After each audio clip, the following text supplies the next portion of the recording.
suis Jean-Eudes Guillot, je suis le directeur des opérations au sein d'Assystem dans la BU CS-LCS, la BU autour des métiers de l'informatique industrielle et de l'automatisme.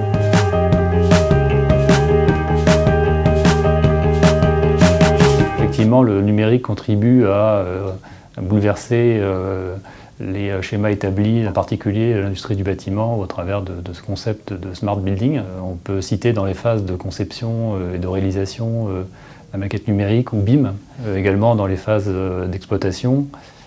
Ça oblige à repenser en termes de services l'exploitation d'un bâtiment. Dans le domaine de l'énergie, le bâtiment devient quelque part un producteur d'énergie. Et donc il devient un élément du réseau électrique et il contribue au concept de smart grid.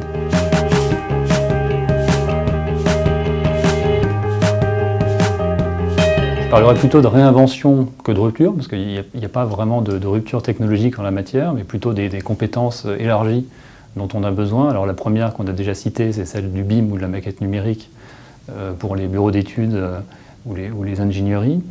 Dans le domaine de la conception ou de la construction, les technologies qui sont nécessaires à la réalisation d'un smart building sont toutes impactées, donc celles des capteurs ou des instruments avec l'émergence des objets connectés, les réseaux de communication avec la convergence des différents protocoles autour du protocole IP, les superviseurs industriels qui de plus en plus sont amenés à gérer des notions autour de la gestion intelligente de l'énergie par exemple. Et enfin, on peut citer des domaines qui viennent de l'informatique et qui deviennent nécessaires pour le bâtiment, par exemple Big Data pour trier, analyser, exploiter les données, et puis la cybersécurité qui devient nécessaire pour avoir un environnement de confiance.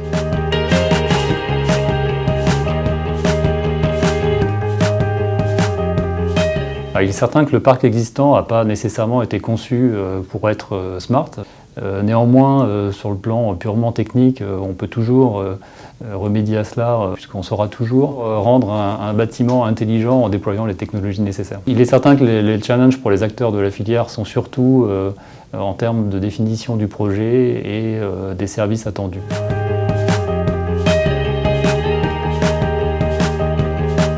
On voit bien que l'usager est un acteur nouveau et qui doit être au cœur des préoccupations, et notamment dans les phases d'initialisation d'un projet, bien prendre en compte justement l'utilisateur ou l'usager pour s'assurer qu'on rend bien un service et qu'on n'est pas simplement dans un projet gadget où on parlerait que de technologie.